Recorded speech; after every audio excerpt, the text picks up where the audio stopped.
Good morning and welcome to the Vermont Roots Collective Bud Tender Training.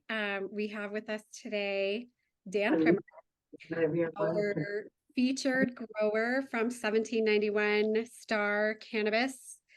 And Newbury, Vermont. what's that? Newbury, Vermont. Newbury, Vermont. So we have a couple people with us today, and I think we'll just kind of jump right in. Dan, thanks for joining us. Thanks Absolutely. for taking the time to do this training. Would love a little background on your experience growing and, really kind of what drives your passion with your flower. You've just harvested. What were the decisions you made on the strains that you've planted? Just sort of give us like a full scope of who you are and what you do. Well, thank you, Gabri. Boy, what an introduction. That is an incredible task to even begin to address, but I'll do my best. We had initially started planting in 2019 with a sort of limited understanding of what we were getting into with the hemp market that was burgeoning in the state at the time. And I had some friends from college who, there was some legacy stuff going on once upon a time. We don't need to get too in depth into it, but they had essentially created a means of finding very desirable and unique genetics to create breeds for the hemp side of things, which we're also obviously looking for the lowest THC we could while having the highest CBD we could. And, at the outset of it, I mean, I didn't really know the difference between cannabis and hemp, still don't really, even if I don't even really believe there is a difference. It's all just like legal jargon and it's convoluted and complicated as all get out. And I'll leave it to the experts to tell me what I don't know, but they rarely do. So the thing that all took place with all that was that I kind of I had some experience growing the plant previously, but not to the degree of what I needed to actually be running a full-scale operation. So I was leaning heavily on my friend at the time for just every step along the way. And, we did a bunch of crazy stuff in that first year that I would never recommend anyone do. I was hand raking berms for my plants to grow in. And I was hand watering them with this big jug of I had this water trough that I put into the back of my RTV and then drove it down and dipped a watering can in and then hand watered every plant because I hadn't even got my irrigation set up or anything yet. So it was I basically learned from the outset how to do the most complicated stuff first, and then you winnow it out. And that's, I mean, really kind of my experience with everything, especially cannabis, which I'll get to in a minute. But essentially, after 4 years of kind of honing my process for the hemp, I had a pretty good system dialed down for, seed germination, early spring, indoor starting, and then transplanting, and then, regular maintenance and upkeep throughout the growing season until harvest and all that. And, we'd always get really good right through harvest. And then it was just we just hit this wall of having an insane amount of product and literally no one that was interested in touching it. And, it kind of every year, there was there felt like there was a shift in perception or something that if you did this or you focus on this or you spent less money on testing here and whatever, you would actually get through to it. But no matter what, without fail, we found a way to lose money every time. It was just kind of boilerplate at the point. So, when the opportunity came around to roll into the cannabis world, which I was very hesitant towards because I I hadn't imbued THC for the better part of like 10 years before making the decision. So it was kind of like, I was always like really trying to promote hemp because it was something that like worked for me of my constitution.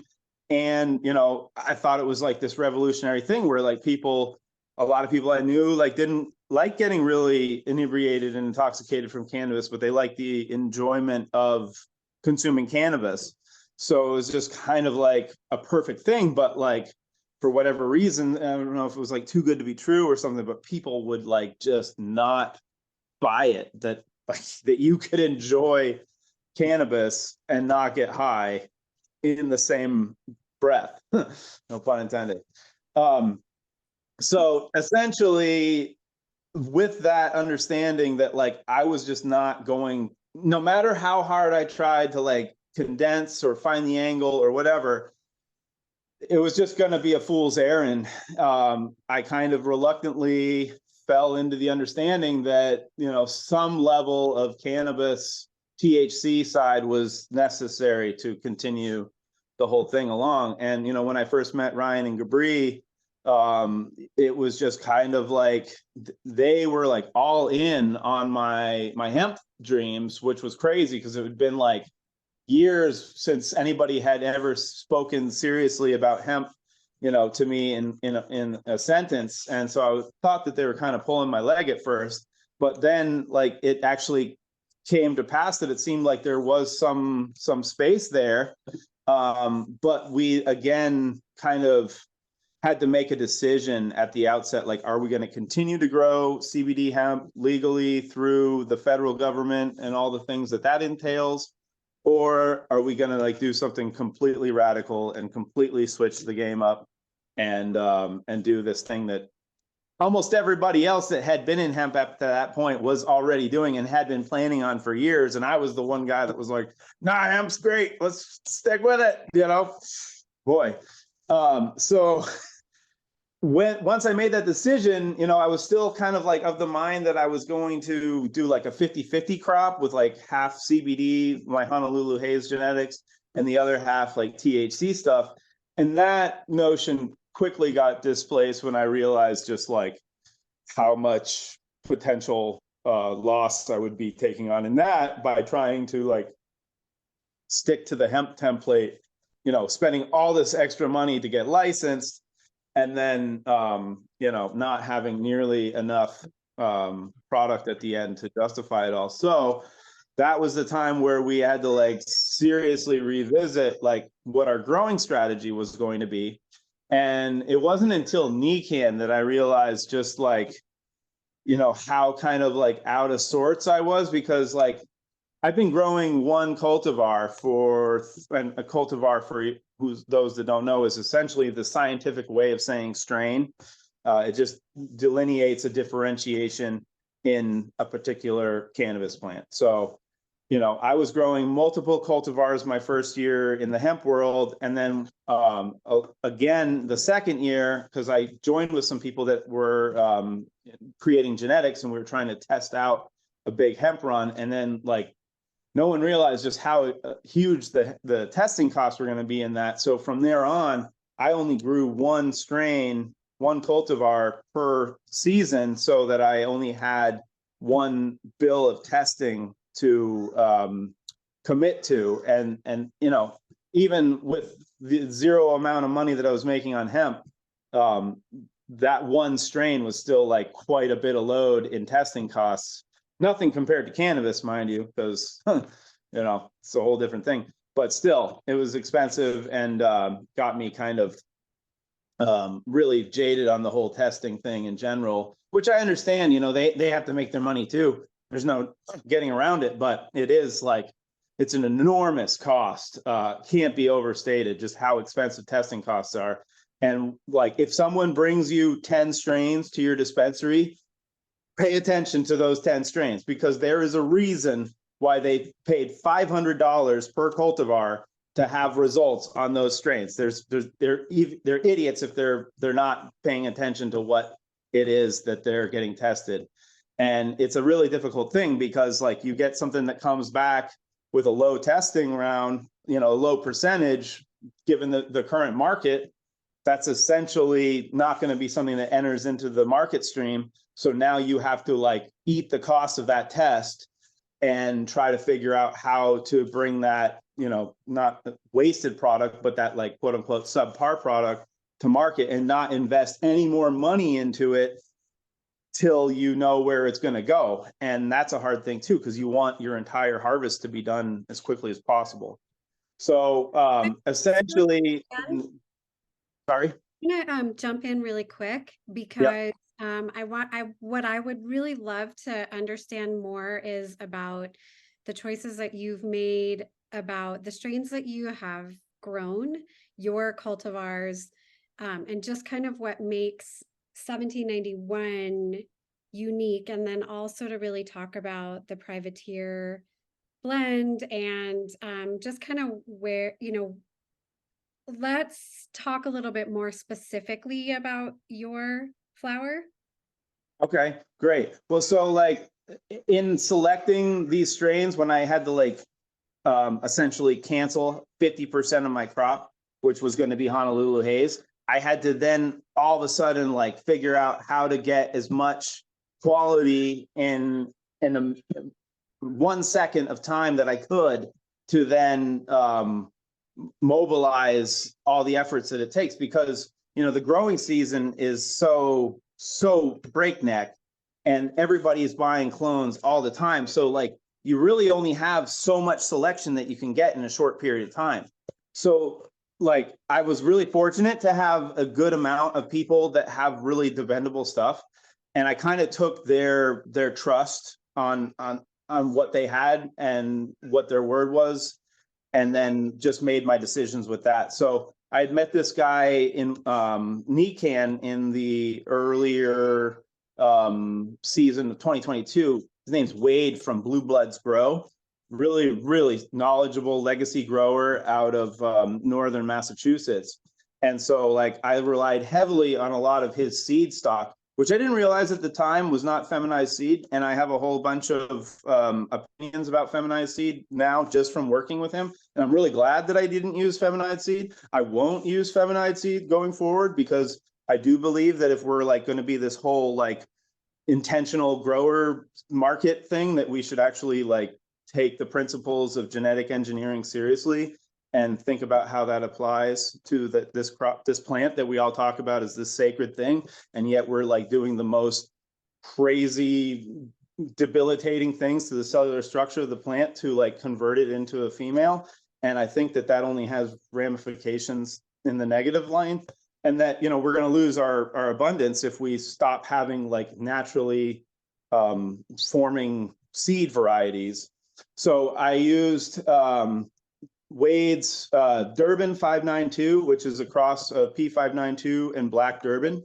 Very nice non-dominant male that enhances the characteristics of the feminine aspects of the plant that's being bred with. So the colas come out really large, fat, black, sticky, and my second largest plant was that. It was about 17-pound plant. And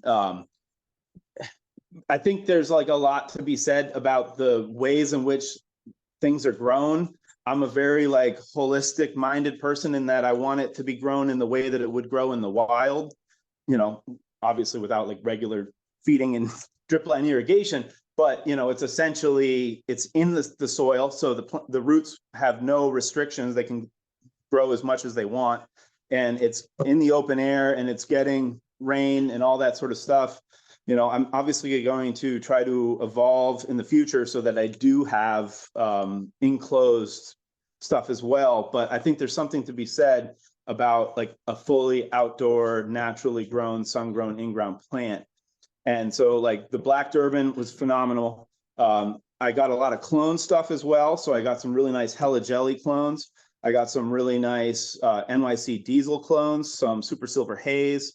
I had a real fortune of getting like a bunch of seed stock early on that my friends had created. So it was like the snake bites that Sam was just talking about being sold out earlier today. Is this really amazing Tart Pops crossed with Venom OG strain that has an insanely high caryophyllene and humulene profile, which are like some of the more, I would say, desirable and rare terpene profiles that you'll come across.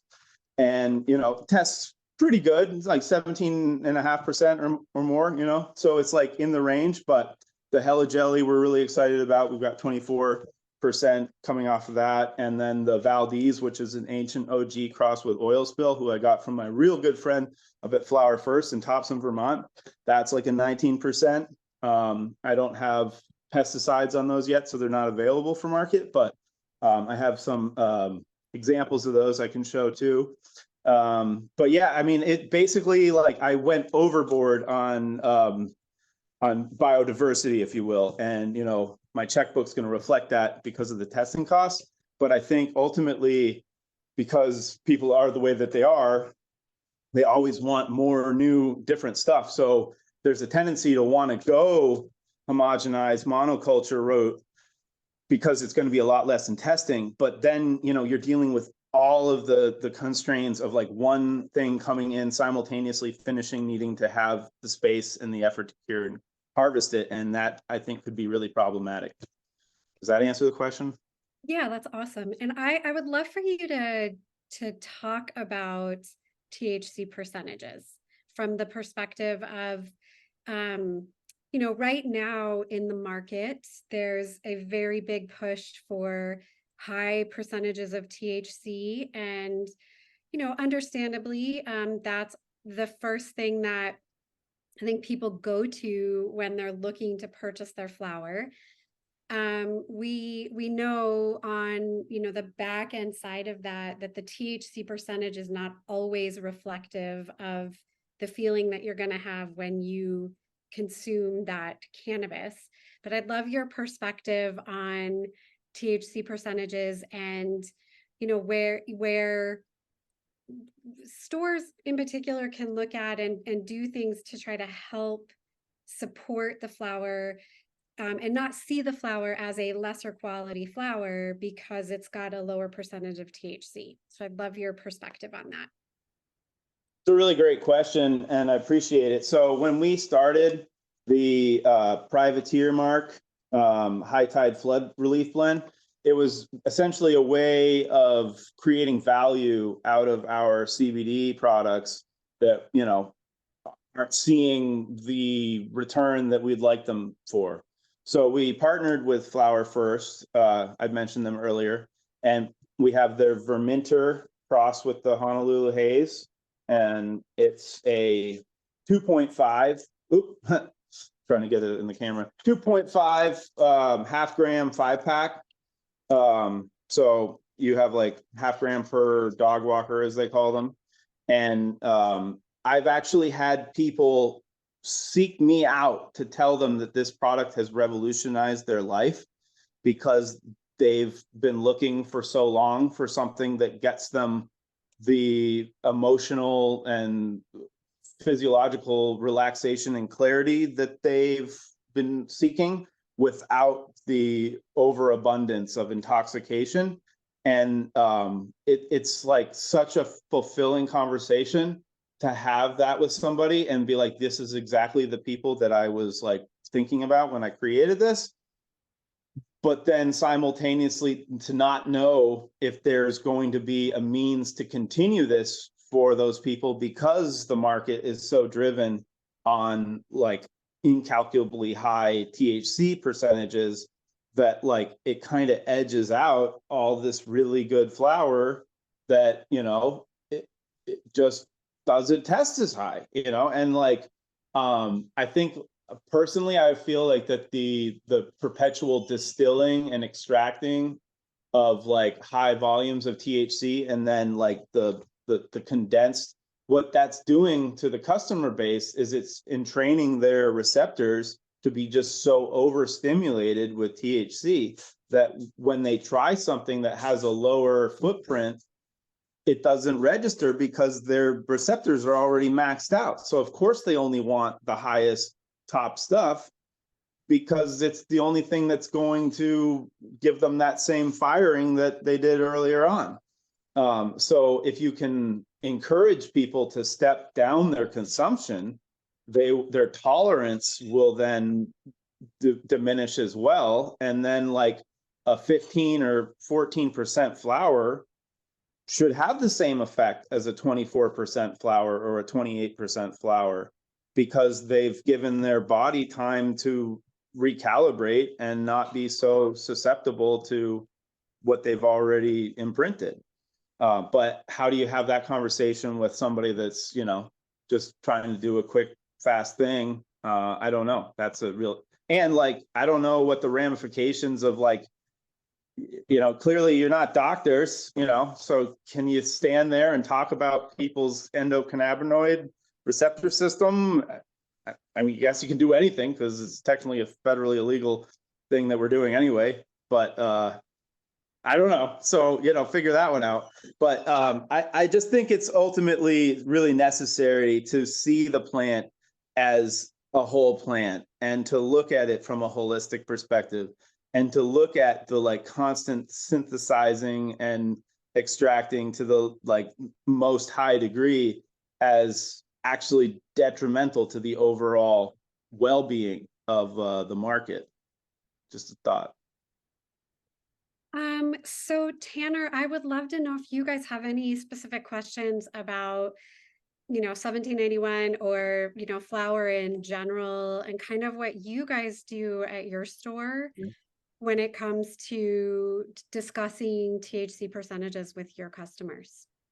Not to cut you off. I try to make it very clear that just because the THC is high doesn't really mean that you're gonna get the best feeling out of it. Depending on what they come in for, like if they want sleep, they want a better sedative in a sense, or if they want a more pain relief, then it kind of comes down to looking at the breakdown of everything in it. Because I don't know, I've never really been a believer in the THC because I've had 24% strains make me want to run races, and then I've had like 18% strains just level me to the floor. So I've kind of experienced a different side of it.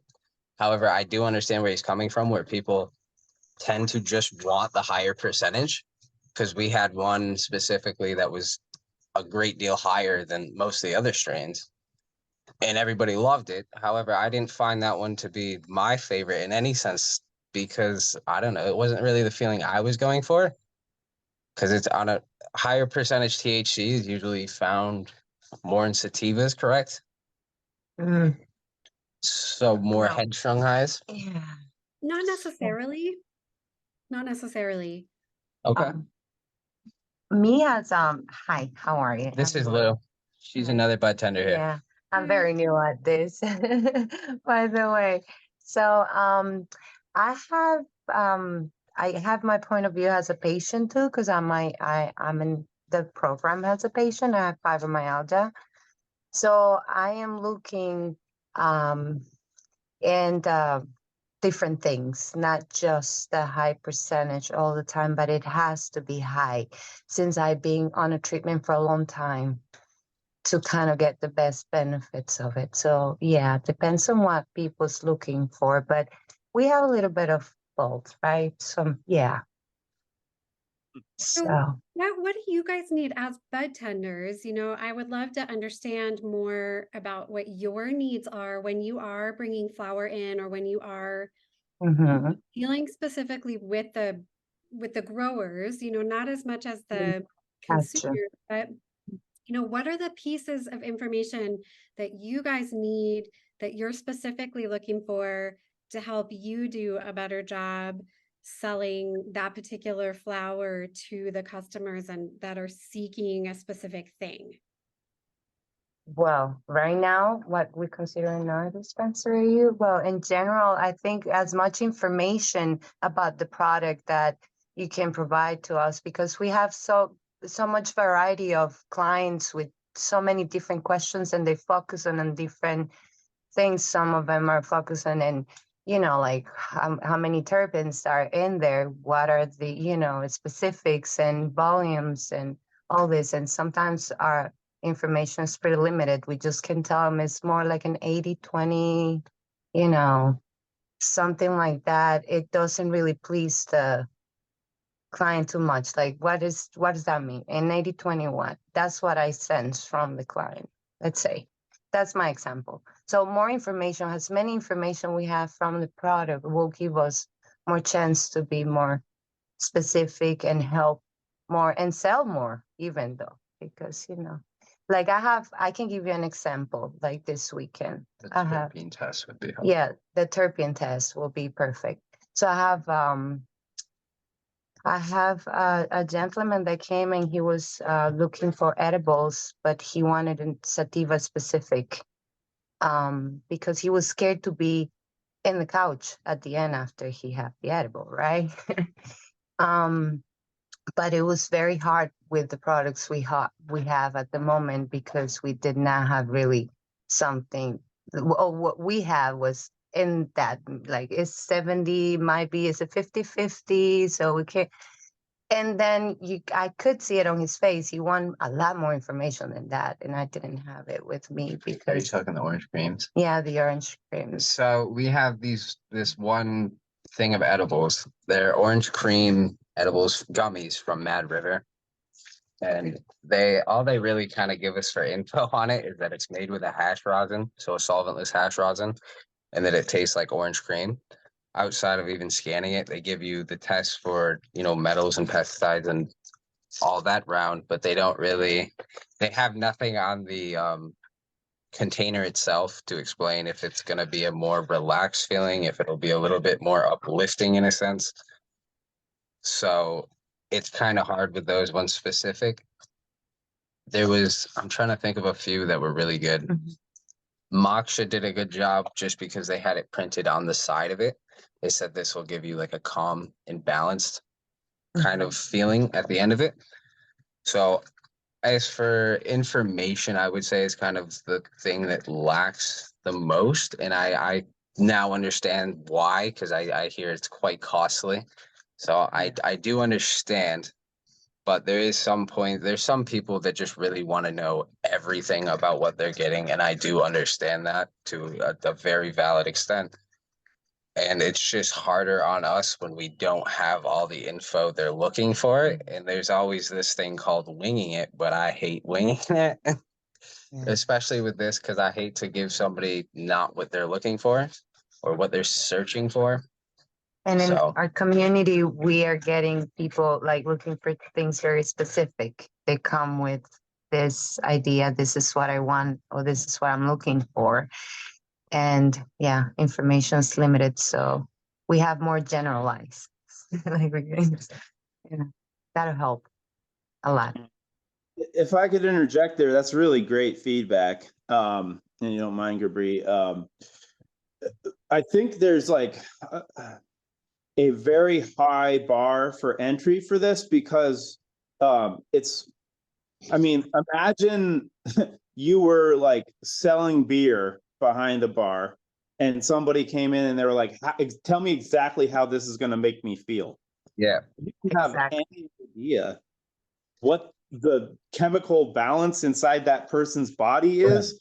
Yeah. In way, shape, or form. Give them accurate information on that. You can explain aspects of like the hoppiness of the beer or like what malt was used, but whether it's going to get you blackout drunk or not, like that's never anything that you can have any chance of deciding or discerning, especially just by talking to somebody.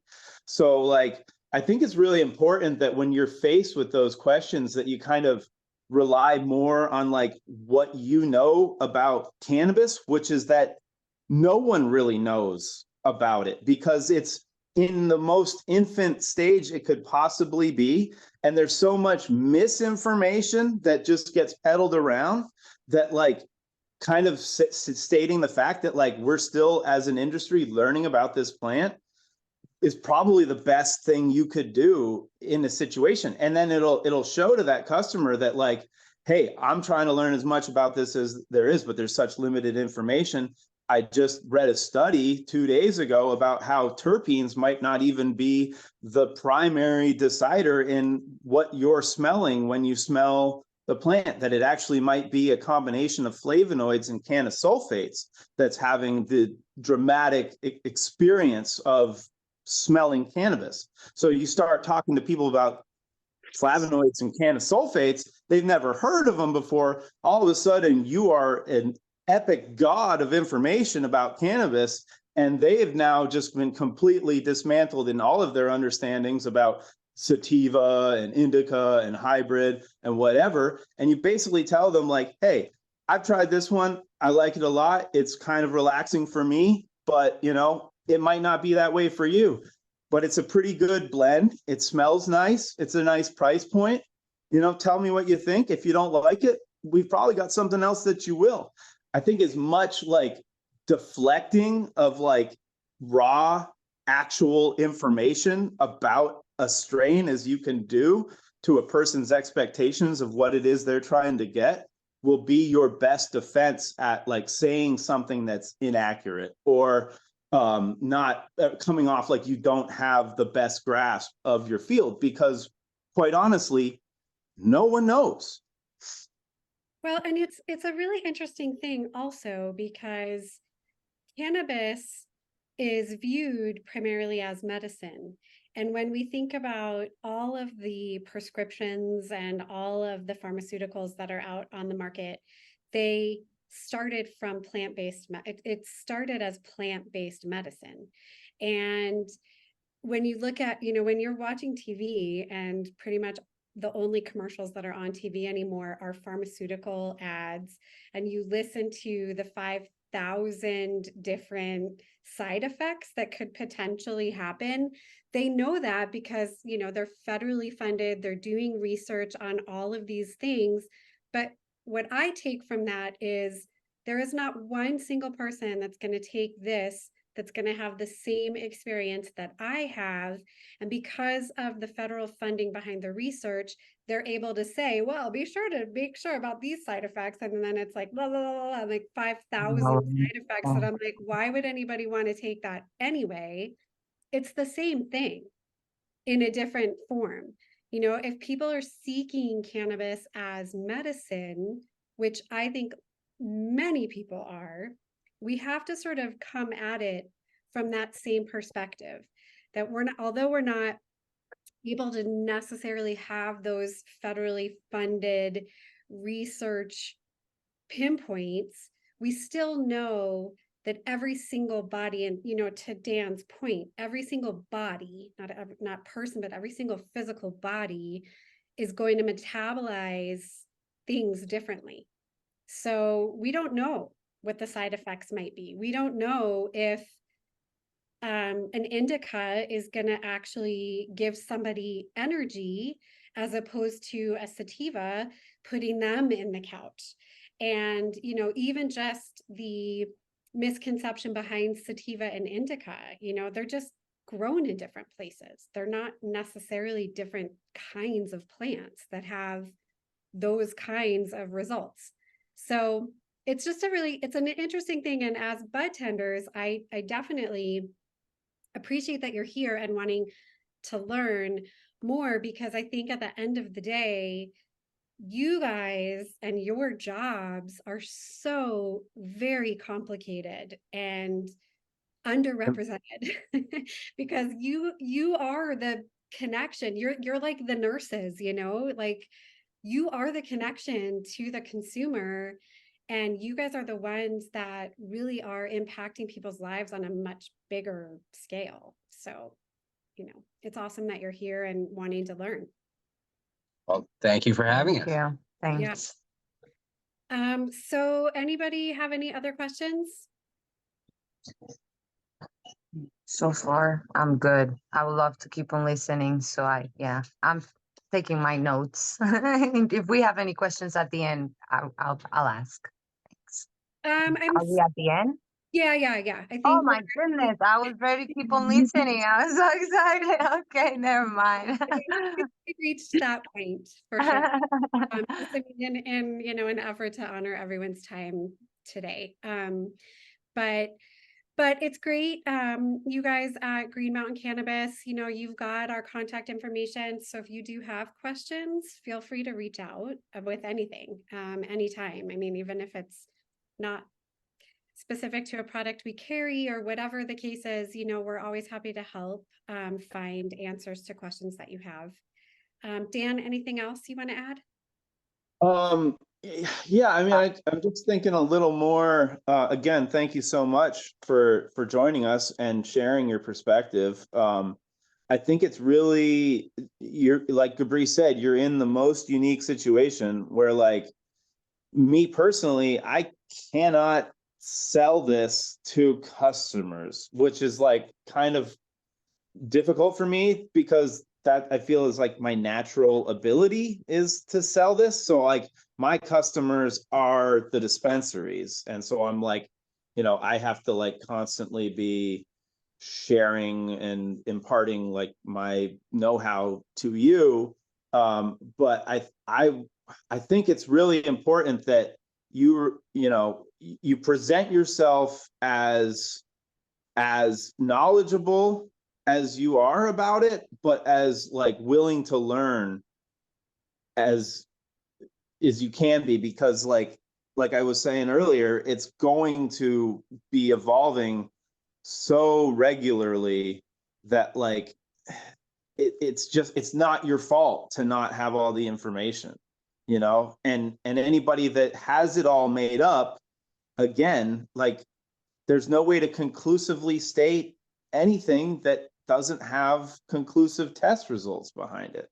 And, it is important for us to furnish you that information, but, I give you a terpene result and you don't know, the difference between pinene and myrcene, like, I don't know, like, what are you going to do with that? The numbers, but, so it's like, I'd say just dive into as much information as you already have, like on your floor, like constantly be reading packages, see what's focused on, what the difference between a THC percentage and a total active cannabinoid percentage is, like what are those other active cannabinoids, can dig into the test results and like see everything that's in there. And you'll only be better equipped to deal with those challenging situations by having like a massive arsenal of understanding in the fact that you don't know everything.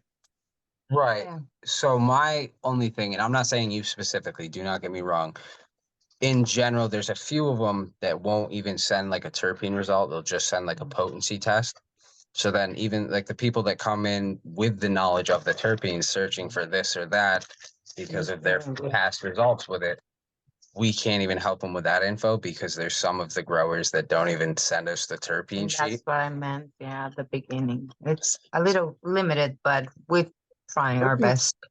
Or you won't buy it. I don't know. I mean, that's kind of where you have to like set the tone of your shop, because yeah, the CCB has the rules, but like, I there's a spot that I was just talking with that they basically say, they look at every bud underneath a microscope, to like see what's going on in there, I mean, there's a point of like over informing or just like, sort of trying to demand so much information that no one can possibly fulfill that. And that's crippling to the market as well. But like always pushing the envelope, in understanding and demanding more of the growers, because I will not test something without a terpene profile. That is a waste of your time. Yes, I believe that too. $85. Get the test. You know what you have. If you don't, then what are you doing? You're just, you're sending somebody out a question mark. And then, they know that the market has evolved to require terpenes in the sale, they know that. So why aren't they getting it done? That's kind of where I ask, because a lot of them will come with a potency. So the cannabinoids in total are there, but I know some people are a little bit more informed with the terpenes nowadays.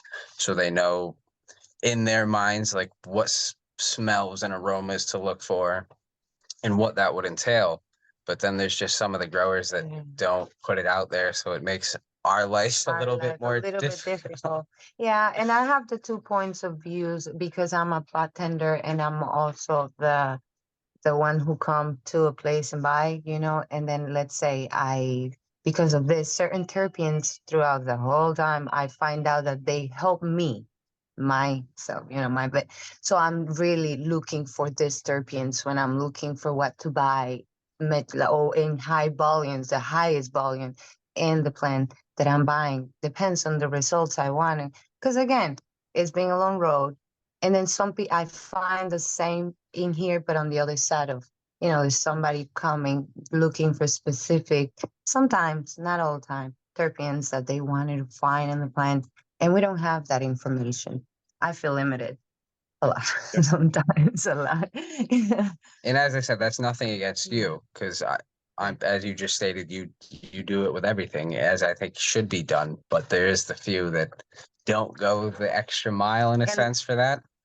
So But it's a becomes little great, bit of a I'm struggle. sorry. No, you're And fine. it's a great point, and what I learned out of all this today is that you guys bring up a great point, which we're part of the study. We are part of this change, that of a second option medication.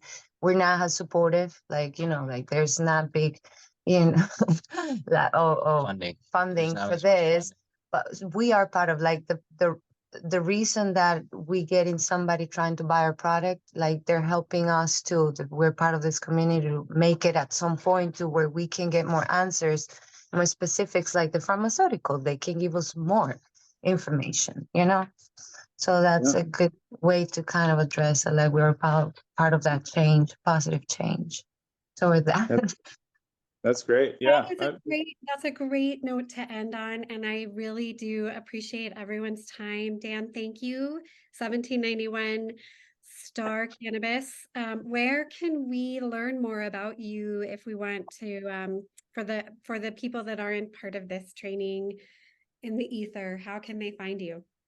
Yes, so thank you, Gabri. We're still in the process of getting the cannabis line of our public information lined up, but we are on Instagram at Fraser Farm Co., which is our sort of parent farm page.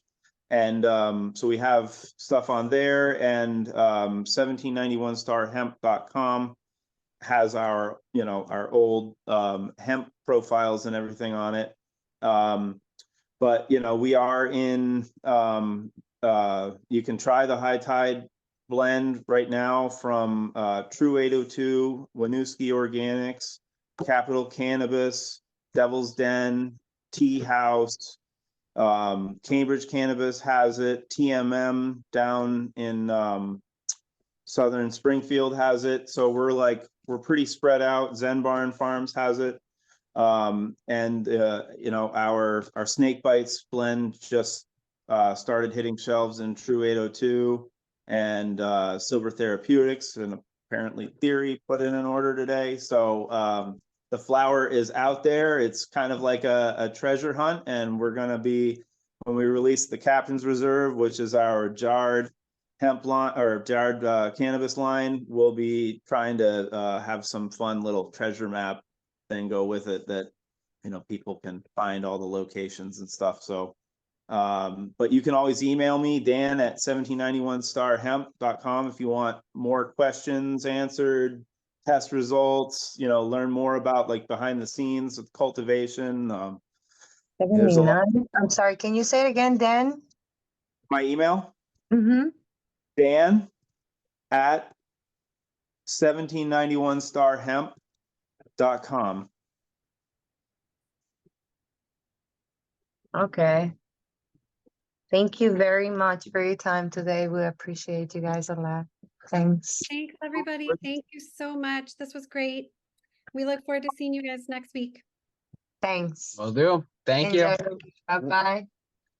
I'll break the whole thing.